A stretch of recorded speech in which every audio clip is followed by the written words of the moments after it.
I'm going now to invite Prof. Elizabeth Makhatha, head of school, DFC. Okay, there is. I am not even going to mess with that. Apologies, Prof, for that. Prof is going to help us have a conversation around feminist futures in extractives, climate, digital, and institutional transformation. And you are going to introduce to us your wonderful panelists. A round of applause for Prof. Thank you.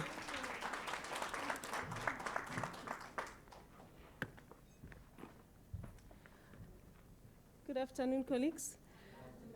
When I'm given a time to speak, and I already noticed that time is not on my side, that's when I get extremely slow. I'm naturally slow, but once you say time is not on your side, you make it worse. And I have temptation to change and ask myself, why? What if I change the program? So I heard the MEC saying, when I say moving to the closure, that's when I'm going to speak for 30 minutes. I'm thinking, yes, that's me. So, however, with all that, I want to observe the protocol by saying, MEC, Prof. Joan, Matjuda, we appreciate this moment. I wouldn't want to waste too much of your time, and I feel privileged to be standing here. But I must also confess that as I'm sitting there, I felt like this panel of 4 people who are going to sit here, they might have more questions. And this little time is going to save all of us, or it will give us more opportunity to have conversations as we go to lunch because time is short. Many of the things that they spoke about, they touch into the theme. And there's a lot of questions that I would want to ask. But to save it the time, let me introduce the panel to you. We have in this Feminist Futures Extractive, we have Dr. Comfort. I think she is online. She's the Executive Director of Women in Mining in Africa. There's short bios there, very interesting. You'll see where they're coming from and what they are about, what they have achieved, why are they here, what is the conversation about regarding their views. We also have Mr. Adrian Joseph. He's a research fellow from South African Institute of International Affairs. As I speak, they will be coming. Thank you very much, Mr. Joseph. We have Mrs. Joan Matjuda. She's a shaft geologist. You can somewhere hear that this touches in what the colleagues were speaking about. These conversations are not comfortable at all. They touch so much into our emotions and our experiences. As you sit there, you think, yeah, exactly what I went through. And we also have Dr. Gampel, the corporate specialist from Eskom. Thank you. So, program director, do we have Dr. Comfort online? All right. So before I give Dr. Comfort an opportunity to speak, MEC said this moment of G20 is where Africa shaped forward and shaped the economic by or to serve the people. She was also saying we are the power. I do agree. Only if we are the unity and we serving from the heart and involving everyone, while we're looking at the female colleagues at the challenging environments. But as we stand as a unity, we will be able to, I think, touch lives and impact the society in every way that we do. I wish I would have had a song for you, but I don't have. But I can only touch your heart with my love. I'm radiating the energy to you. The colleagues who are sitting here are going to talk more on the reshaping the climate government, inclusive and feminist policy frameworks, emerging digital technologies, how are they going to help us, energy transition, and strategies. So, Dr. Comfort is going to be conversing to us or with us about how can a feminist approaches reshape climate governance in extractive industries to promote environmental justice and gender equality. It's not an easy one. Dr. Comfort, can you hear me? Yes, I can hear you. Over to you, Dr. Comfort. You have just a few minutes. As I said, 5 minutes or Thank you. 6. Thank you. Good Thank afternoon, you. everyone, and thank you for the opportunity to contribute to this crucial discussion. Thank you also for the inspiring conversations we've had so far.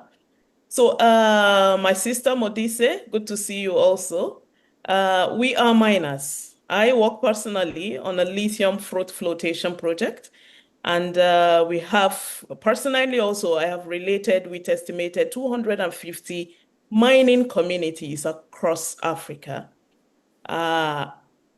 Most especially doing environmental and social diligences and developing plans for safety, very interesting conversation you're having, and also developing plans regarding environmental friendly mines. So apart from working for a lithium flotation project, pardon me, other women that are our members at Women in Mining Africa, some of them work on gemstones, tanzanite, including tourmaline, garnet, and so on. And others work on industrial minerals. Most work on base metals, energy minerals, and even battery minerals. So we are not here, I believe, merely to review the challenges. A good job have been done on that, so I won't go through that again. We know them, we know the challenges. We have lived them as women in the mining industry, and I will stick to the solutions only. So at WIM Africa, where I serve as the executive director, we've learned that women are not just vulnerable populations regarding climate, regarding so many other diverse challenges, but we are frontline environmental defenders from artisanal minefields in Mali to rehabilitation efforts in Nigeria.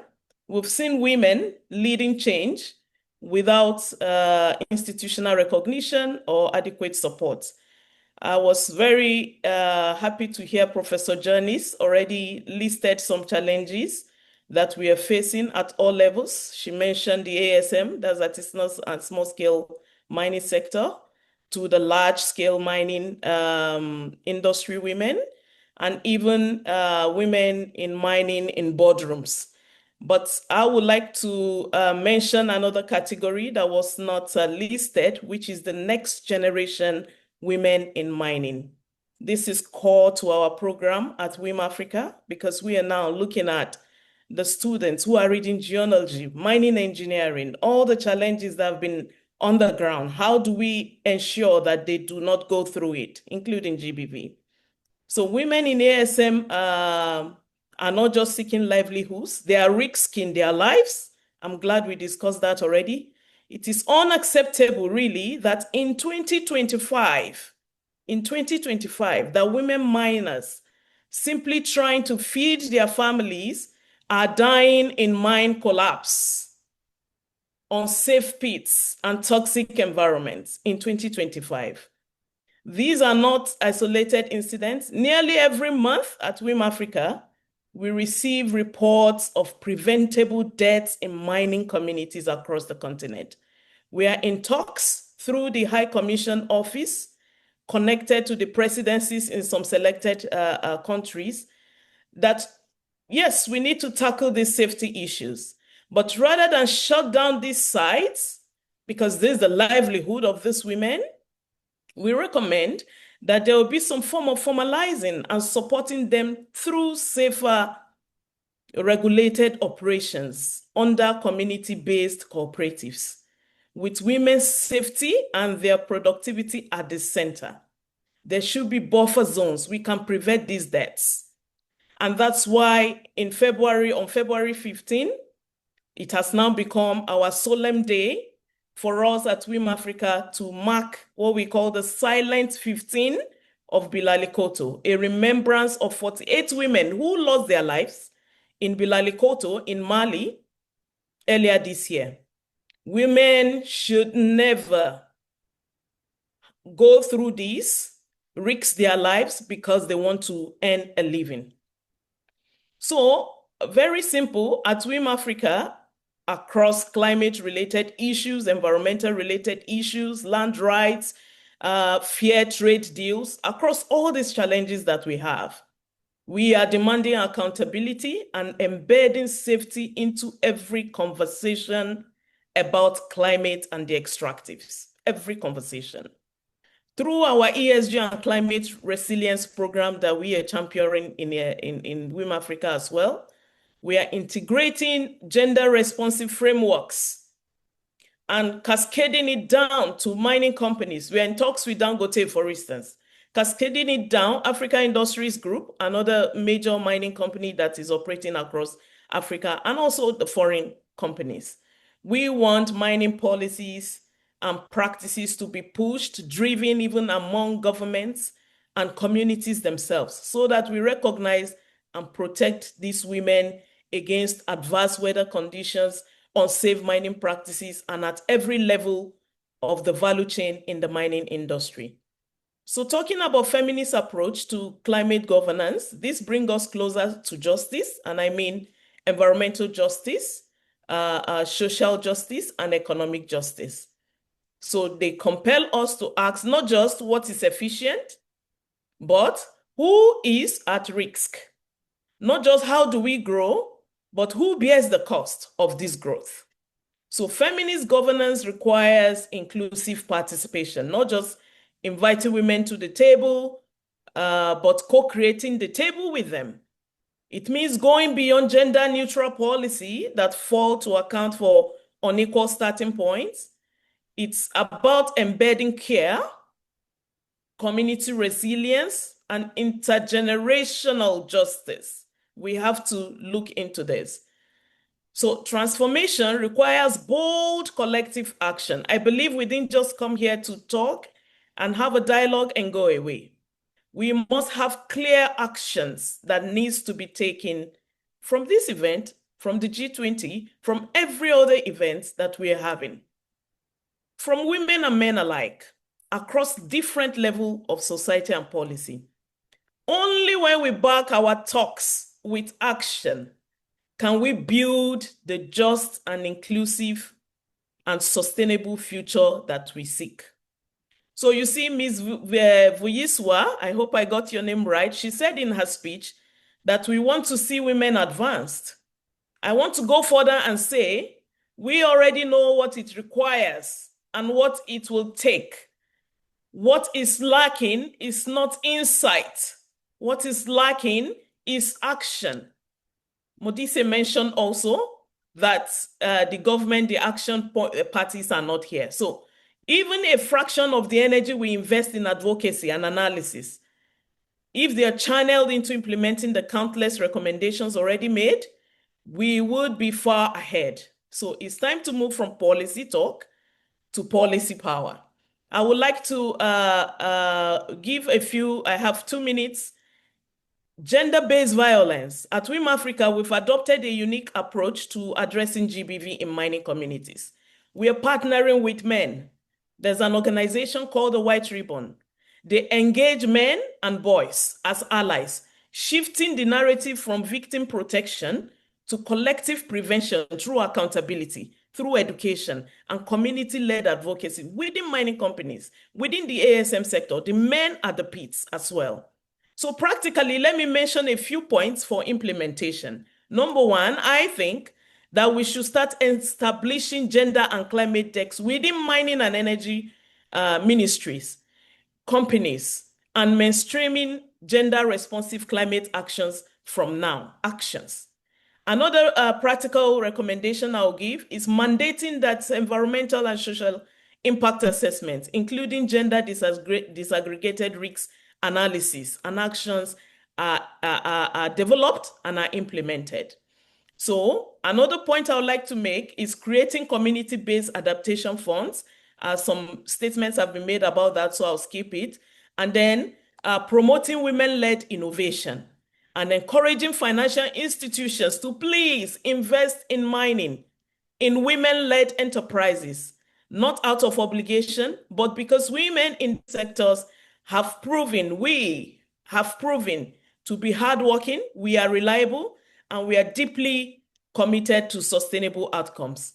In conclusion, Women are estimated to contribute over 1.2 billion USD annually to local mining economies across sub-Saharan Africa, primarily through the ASM, that's the artisanal and small-scale mining, through mineral trading and other informal value chain roles.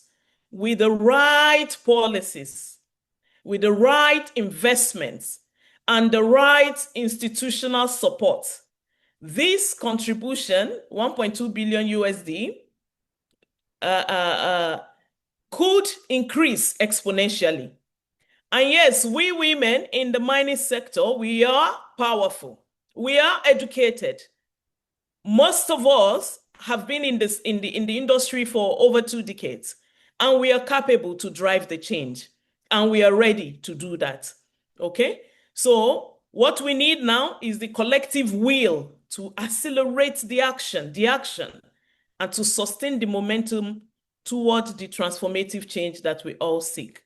So I thank you for your leadership. Thank you for your coordination, and I stand by for any further question. Thank you very much. A round of applause. Thank you very much, Dr. Comfort. I feel so much challenged. I think my colleague, the program director, struggled to find that I'm from Doornfontein. I'm heading the School of Mining, Metallurgy, and Chemical Engineering. Hence, I feel so much challenged from the higher education to listen and hear what this conversation is about so that we inform and teach from the right angles. And ensure that we encourage female students to stay in the environment with our support. So Dr. Comfort mentioned action, accountability, unity, or partnership, and she spoke about the key minerals which are not necessarily found everywhere. South Africa is very special, or Africa is so much special. She also spoke about the policies, and I will top it up to say implementation of those policies. All right, that then takes us to Mr. Adrian Joseph, who is engaging from the question, what institutional reforms are necessary to support inclusivity and feminist policy frameworks within extractive economies in the context of climate and digital transitions. Mr. Adrian, over to you. Round of applause. Sorry to give you 5 minutes. Thank you to the organizers, Oxfam, IPATC, the Center for Race, Gender and Class. In the interest of full disclosure, I work for the South African Institute of International Affairs, which is one of the co-organizers of the T20 Think 20 process. I think it's important to mention that. If we can just get the slide, yes. So one of the sort of common, I'm not going to sing for you, I'm going to do something far less profound, but when we talk about sort of women's resistance and so on in South Africa, there's a common saying that when you strike a woman, you strike a rock. And while that sort of speaks to the resilience of women in the mining sector, I think increasingly in the area of critical minerals, which I'll be discussing now, increasingly when we strike a rock, we strike women, and not in a good way. The picture next to the poster is from Imela Shleni, where I used to live at that time. It was Witbank. And I bring that picture to you. It's Sylvia, her son Angel, and her sister Seti, at a disused mine in Witbank, in Imela Shleni, collecting dirty coal. So why do I start with this image? I start with this image to remind us all that women are at the front lines of extraction. But to come back to my question, I think it's really important to understand what are the key mega trends that will drive women's inclusion and participation in the mining sector. I think it's very interesting that we've had an entire discussion and we've not spoken about, well, it's been mentioned here and there, a discussion about critical minerals. As part of its G20 presidency, one of the high-level deliverables that the South African presidency is seeking is a G20 framework on critical minerals. Apart from that, there are also various processes taking place elsewhere that are giving momentum to this process. You have a UN panel that's given principles and actionable recommendations. South Africa has just released its own critical mineral strategy, which for interest's sake lists coal as a high priority critical mineral, which is, to my mind, inconsistent with our international climate obligations under the JET IP. But suffice it to say, so why do I bring all of this up? I bring all of this up to say, in preparation for my remarks, I studied some of the key major critical mineral agreements, that is strategies, trade agreements between foreign actors in African countries. And what I can tell you is that these policies are gender blind. If you search in the African Green Mineral Strategy, which is the continental strategy on Africa's critical minerals, the word women is mentioned once. If you look at the South African Critical Mineral Strategy, the word gender is mentioned probably twice. The point being that it's mentioned in passing. I say all of this as a way to emphasize the point that I actually want to disagree with some of what's been said about the evidence is there, the insight is there, and pick up on what Dr. Comfort said is that part of the reason that women are not featuring in policy frameworks is because they don't feature in data when policy is being made. So as a think tanker for whom evidence-based policy is very important, one of the key things we have to do is to address this question of gender disaggregated data. Women are invisible in mining policy because they are invisible in the data that informs that policy. So if we want to have robust analysis, if we want to have a gender mainstreaming approach to dealing with questions of gender in critical minerals, in mining in general, that's something we have to address as a matter of urgency. And that's not my opinion, that's the opinion of the flagship study of the Intergovernmental Forum on Mining, Metals, and Sustainable Development. So that's the one thing. I think it's also important, while we're talking about evidence, while we're talking about data, that we also center the stories of women in these communities. In preparation for my remarks today, I read an excellent case study by the Global Institute for Economic, Social, and Cultural Rights on some of the challenges that are facing women that live in proximity to the Makhatha mining project, which some of you will know is a major lithium mining project in Zimbabwe. And why is it important that we look at those case studies and we engage those case studies? Because they do a much better job, to my mind, than data of illustrating the ways in which mining impacts women uniquely. And we have to recognize that going forward. So I've spoken a bit about the challenges. What I want to do is I want to end on some concrete recommendations. Given what I've said about the fact that the South African government has highlighted that they want this G20 critical minerals framework as one of their key deliverables, being that this is the T20 and that our recommendations should be aiming towards informing G20 policy processes, I want to stress that one of the things that I would hope would come out from here is pressure on those involved in the development of the G20 critical minerals framework to say that we need to make it gender mainstreamed, or at least gender responsive. Because I can guarantee you, if we do not put that pressure on, that framework, like the agreements that preceded it, will also not be sensitive to the concerns of women. And I think we don't have to start from scratch in this regard. I think we already have examples from elsewhere taking place. The G7 meeting, which took place and released its own critical minerals action plan, came under pressure from the Gender Advisory Council of the G7, who said that this critical mineral action plan, we cannot accept it because it doesn't recognize the ways in which women are disproportionately affected by mining. And I think we should take inspiration from that, and we should apply that same amount of pressure on the G20 critical minerals framework. So as I conclude, what I would say is that it is really important that it's perfectly possible that we could decarbonize our energy systems and do nothing about the question of justice. That's perfectly possible. And so I think it's really important that if we want to do things differently, we need to look at this question of gender mainstreaming in mining so that we have a just transition rather than just a transition. Thank you so much.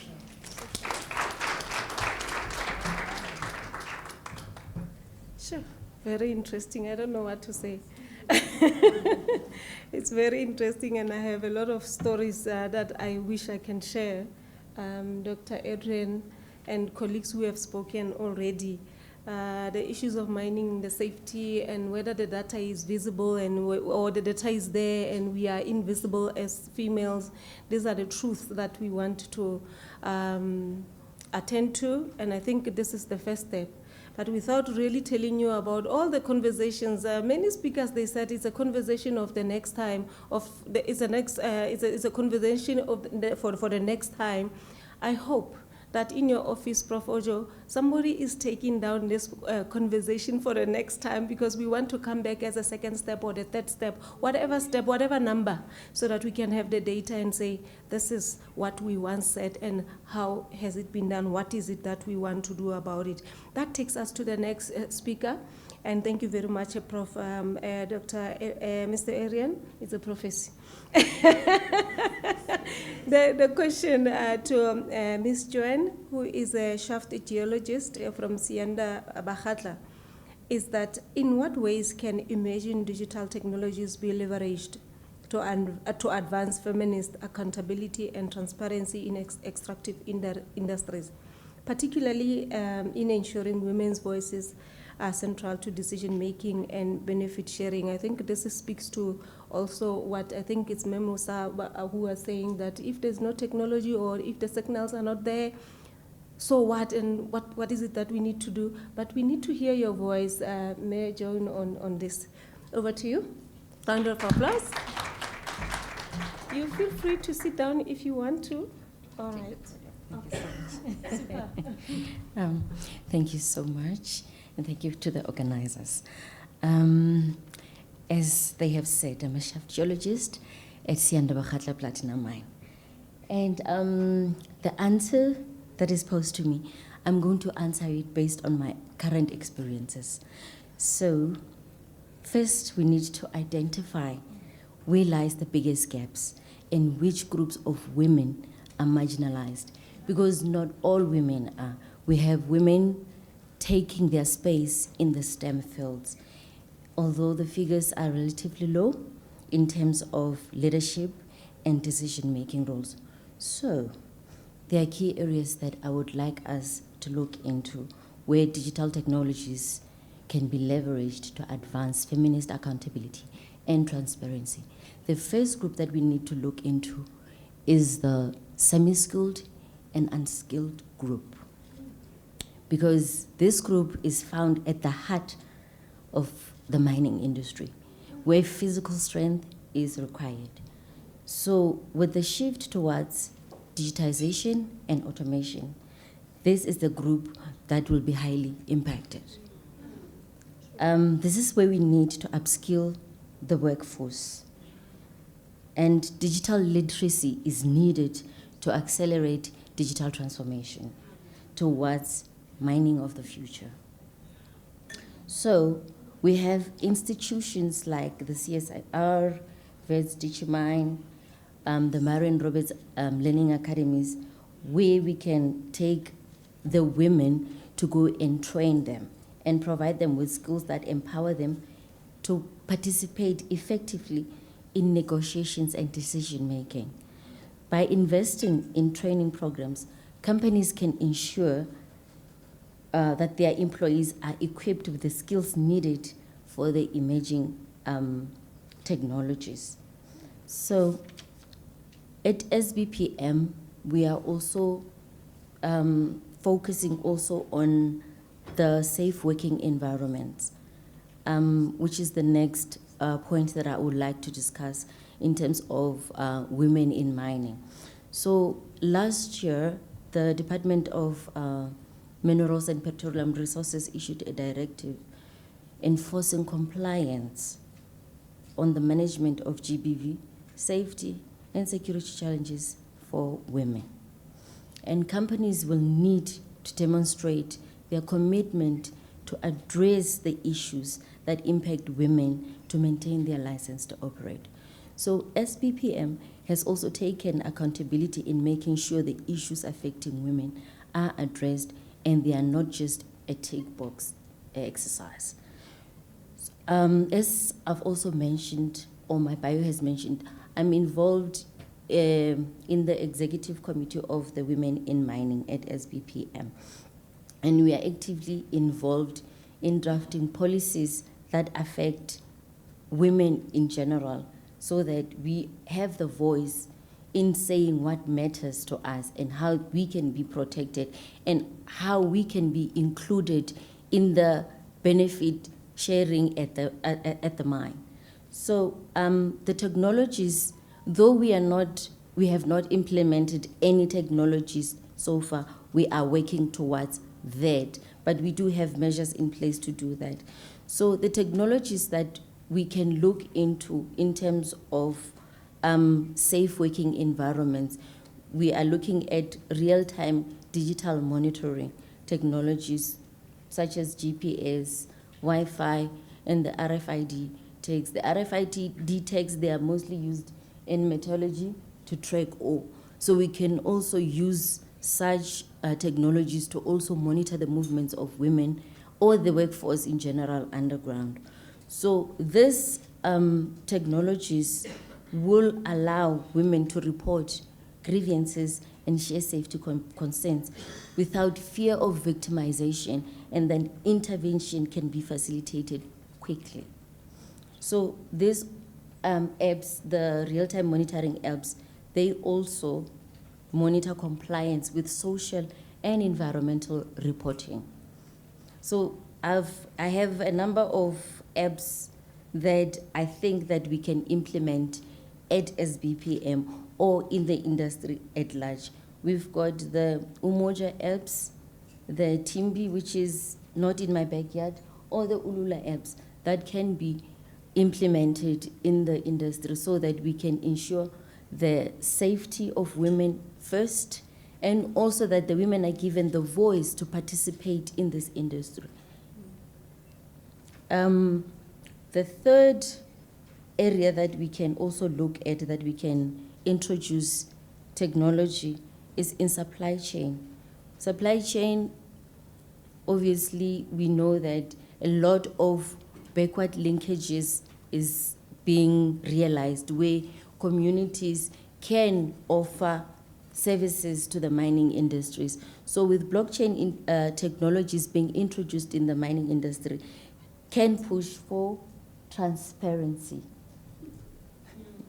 For transparency in the procurement processes and opportunities. This will allow women to actively participate and benefit, as well as the communities at large. However, with technology, we need to also be cognizant of the challenges that might come with the technology. We might use technology as a tick box rather than to truly shift power. And we might introduce surveillance risk where data collection might expose women activists to danger if not protected. The digital divide, which is the lack of access to internet in rural areas, lack of mobile phones. Therefore, these women will not actively participate and have a voice in the extractive industries. So, honestly speaking, if we are to truly advance feminist accountability, tech use must go beyond transparency. It must redistribute power. This means we must prioritize women, and we must also recognize intersectional barriers and also ensure that women lead the design of this technology that we want to bring and the governance of the digital tools in the mining industry. Thank you so much.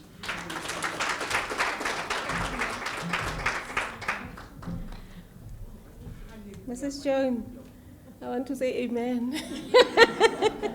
Thank you very much. I think everyone is also enticed to the fact that if there's lack of knowledge, then we're not going to move. We're not going to go anywhere. And we'll stay with fear. Can you have a round of applause? I said amen. I heard hallelujah. I would want to talk more on this technologies, but I will just leave it for, I don't want to be between you and lunch because we still have Dr. Dana to speak, you know. So there's a word in Sesotho that says tokolosi. Those who know Sesotho, they know what I'm talking about. The reason I'm mentioning and saying that we should not be fearful of technology. It's not tokolosi. So whatever the challenges that it may come up with, let us embrace the freedom that it comes with and the safety that it might bring in the environments where we know that there's no safety. So let us not be scared of technology. It's not technology at all. So, colleagues, the questions and whatever comments, engagements, please put them down. We're going to have these engagements, and colleagues will be here, this panel and the first panel, and have that conversation. So allow me to then call Dr. Dana, who is going to have a conversation with us on how Eskom integrate feminist and gender-responsive approaches into its energy transition strategies to ensure that women, particularly in marginalized communities, are not left behind in the shift toward a renewable and a sustainable energy.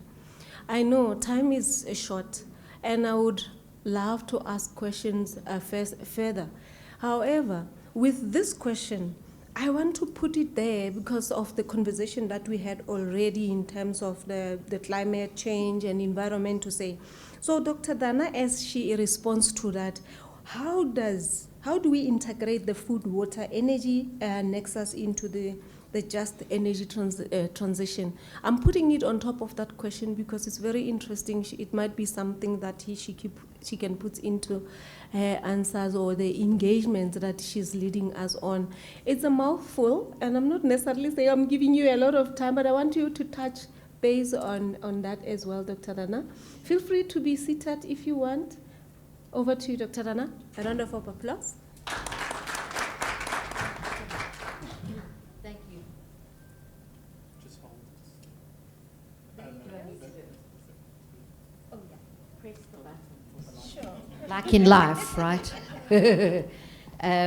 Thank you so much for the opportunity, and it's wonderful to be here with the very esteemed colleagues that are here in this room. I was asked whether I want to go and stand at the podium, but everybody's talking about things that are short, including me, which is 5'1". So whether I stand there or I sit there, I'm the same height. So let me not waste any more time. You know, it's very interesting for me because listening to the conversations thus far, the narrative has really gone towards the kind of policy that we need. But working in the Just Energy Transition Office, which has the sole responsibility of making sure that the 2,000 to 3,000 people that work at a coal-fired power plant get employed when that technology transitions into clean technology, and you only need about 10 people to run that new plant.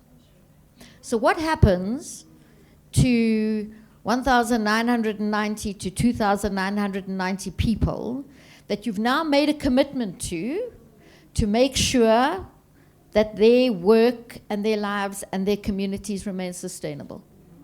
That's my work. And it's the best job in the world. Hard, but amazing. And I'd like to share with you why I'm a little bit distrustful of policy. Because you can write the most beautiful policy, but to implement that, and to implement it in a way that is respectful of the history of what's gone on in that microcosm is really difficult to do. So what I would like to propose, and I know I've got to be short, even shorter. What I'd like to propose is the short version of what I was going to give you a more granular narrative around, which maybe we can still do a little bit. But what I'd like to propose is really just two things. And that is, it's all very good and well to talk about policy, colleagues. But unless you are going to do things from the bottom up, that policy means nothing to people on the ground.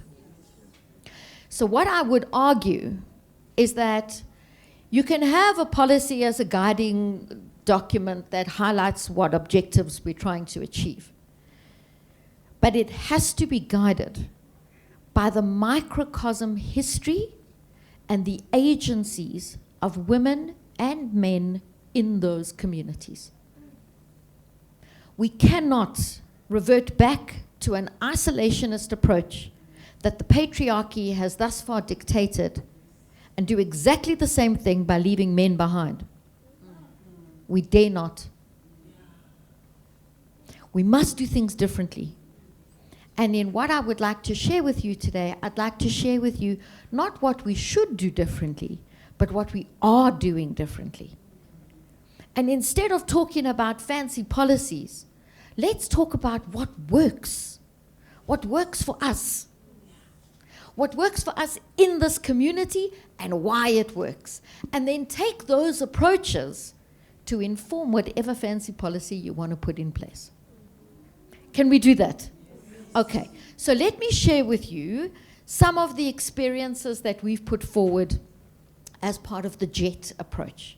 Now, if I can just premise my talk with you, is that we've got a difficult challenge when you talk about moving away from coal, moving away from extractive industries, because fundamentally they employ so many people, right? And many people, I mean, I come from the union movement. Many people have said to me, you sell out, Wena. Right? Because now you're taking away our jobs. But if we can turn that on its head and look at what enables people to have a job. Indeed, it's the investment that colleagues on this panel have called for before.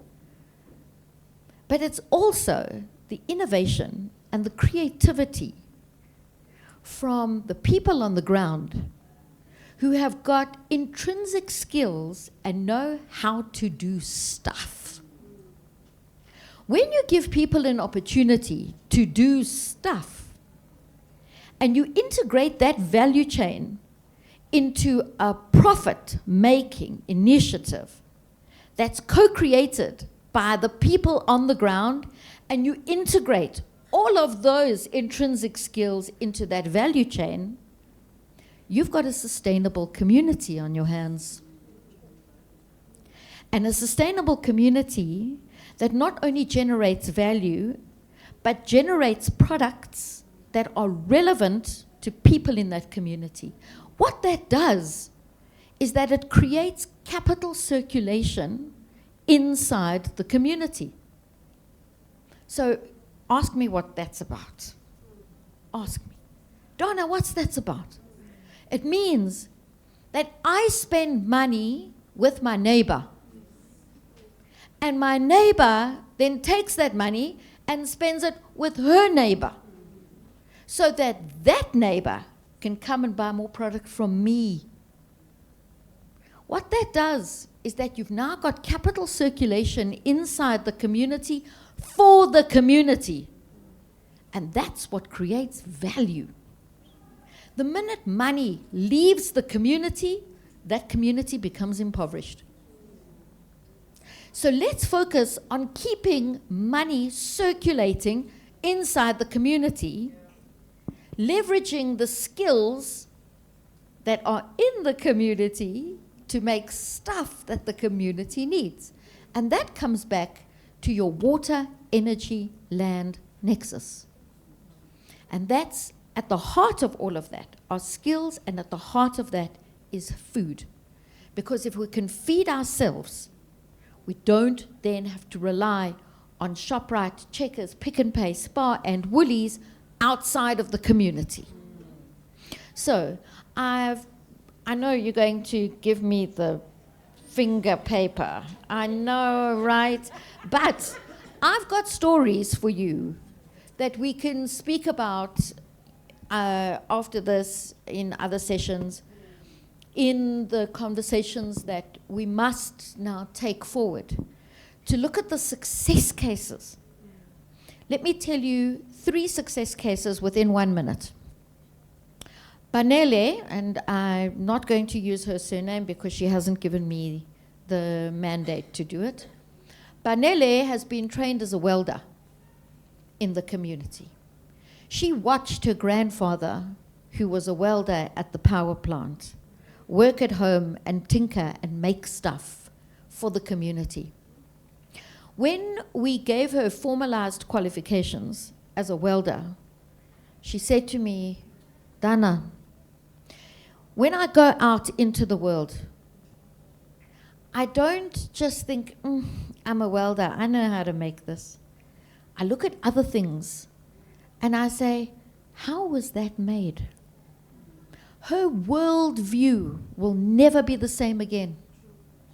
This is the real transformation that I'm talking about. When you give people skills and you build on what they already can do for stuff that they love and for stuff that they need, that's the real just transformation that we're talking about. We can talk about restorative justice. We can talk about distributive justice. We can talk about procedural justice. But if it's not going to create value for people in the community, what's it worth? Uring. Thank you.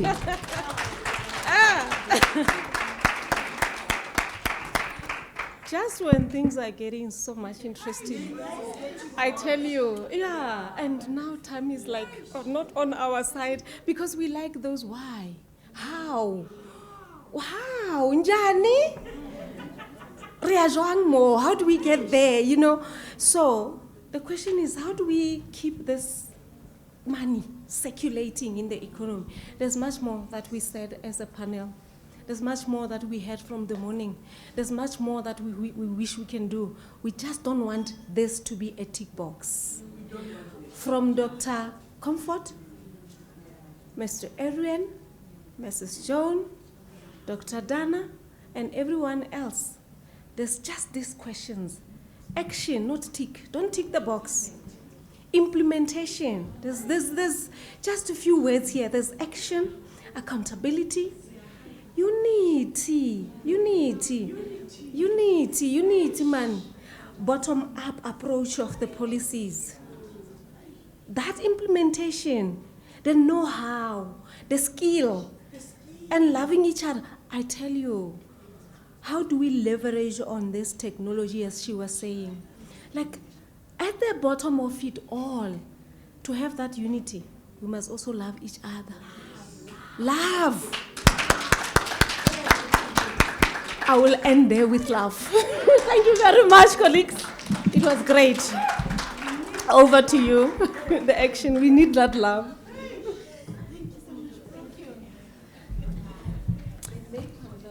Yes. Thank you, Professor Makhatha. Thank you to your wonderful panelists. Let's give them a round of applause, please. Thank you. Colleagues, apologies that we can't take questions for this session, but okay, Prof says we can take one or two. Come back, Prof. Yes, please come back. You have... I just have 3 minutes. 5. I'm giving you 5 minutes and I'm going to stand here. Yes. That is great. Oh, yeah, look at her, like, see me. You know? And you know the panel was sitting here and I'm thinking, maybe a question... Yeah. Okay, maybe we can have 2 or 3. Just 2, right? All right. Be strategic and have 4 out of 1 for us to cheat her, you know. So we have the opportunity to have only 2 questions, and I'm very sorry that I was rushing you with this interesting and heated discussion that we have. It's a conversation, right? Let's talk. Thank you so much. Over to you. I just want to chip in. First of all, thank you very much for giving us this opportunity. I was going to cry if I was not going to talk, especially for this one. It's my advice, it's not a question. If you remember, in 2016, we had what we called Operation Phakisa for mining, whereby there were also initiatives. I like Dr. Ogaji when he said that policy talk, policy action. I think now this is the time for us to put an action. And fortunately, our Honorable MEC mentioned that all of us that we are here, transformation depends unto us.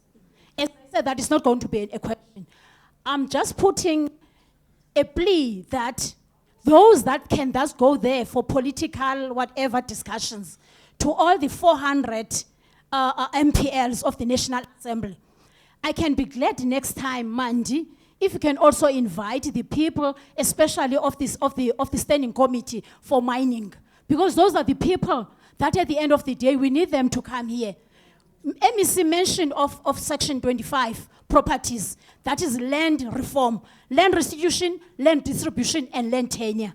And after that, you find that we are very quiet of that. The latest thing is that when you're talking of mining, I think when you're talking of mining, must also include the resources. We want now the people to own the resources that are under the land. That is those mines, because we want at the end of the day, they must not be refined in America, in Switzerland, come as American Swiss. We want this value addition to cover the food sovereignty. Thank you so much. Amen. You could feel the energy, right? I'm sorry to hold it there. Allow me the three. It's him and her. We want to have them involved. You know? I'm going to give you the chance. I told you when I started that I'd do it. She said 2. I'm allowing myself to have just 1. Please don't go lo. Just keep to the question, so that we can accommodate her as well. We are privileged to have a gentleman. Oh, many of you, we are welcome. Please ask your question, sir. Okay. My question is about innovation. I'm coming from a newly established CSO that focuses on innovation technology. So CSOs would bridge the gap between the communities and academia and institutions. So I just want to ask my lady, what policy is there for innovation in the CSOs? Focusing on sustainable development goals from SDGs number 1 to 17. I've seen that there's a lot of women here, and every woman is linked to all those SDGs, despite maybe in the mining sector everywhere. So every women on their own, they are linked to sustainable development goals. What policy do we have in support to have for CSO that focus on digital training or capacity building in the communities? Like what you said there are some schools that offer digital training, but you as a CSO, you want that information to come from the universities going back to the communities. So as we are in the community, so we want to implement them in the communities. So I'm just asking for support. How can we get support? Thank you. Can we? Okay. Let's give Ms. Joan. Ms. Joan, do we give you a chance to answer? Yes. Dr. Rana has some views on that. Okay. The community. Sorry. No, I want her to answer and then I give the chance. Yeah. Okay. We, through our CSI initiatives, we do allow communities to come through and bring their innovative ideas that can support the mining industry. So if there's anyone in the community, like I said, when we said we introduce blockchains that would allow transparency and also offer opportunities for people in the community to track the procurement processes and also for the CSI initiatives. So you will need to come forward because the platform is there for people to come in and offer their services and also to say, this is how we can make it better for you. If you don't have any systems, this is my system, this is how it works, and this is how it can make the lives of the people within the industry and outside the communities around the mining industries. Thank you so much. Thank you very much, Ms. Joan. Do you have a mic, ma'am? Thank you, Mone. Thank you, Moneke. Thank you very much. This is Pastor Lebo. I'm from Northern Cape. Yes. One of the regions most affected by extractive operations, yet least included in critical decision-making process. As someone who works daily with young people and whose communities are deeply impacted by mining but rarely benefiting from it, I would just like to ask this question. how do we ensure that feminist futures in extractives are not only shaped in urban boardrooms, but are co-created with grassroots women from under-resourced mining towns who lives this reality daily and who often carry the burden of environmental damage, poverty, and exclusion. And furthermore, how can organizations like Oxfam and platforms like this help catalyze, this is English now, direct investments into youth and women-led local initiatives like ours, which are already doing the work on the ground. I'm coming from communities that is, everything is politicized there. Pastor Lebu. The poorest of them all, Northern Cape, yet rich, but there's too many politics. Hence, those are some of the engagement that Mandisa, she must also come, they must also come to our G20 community engagement. Hallelujah. Amen. You need to come.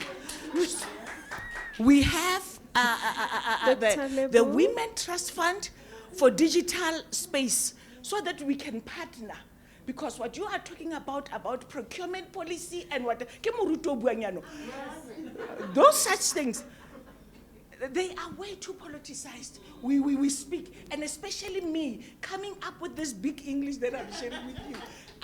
They are not listening to me. So we need all the support from the rural marginalized region. Let's hear what Dr. Dana is saying. Hallelujah. Thank you, Amen. God bless you. Amen.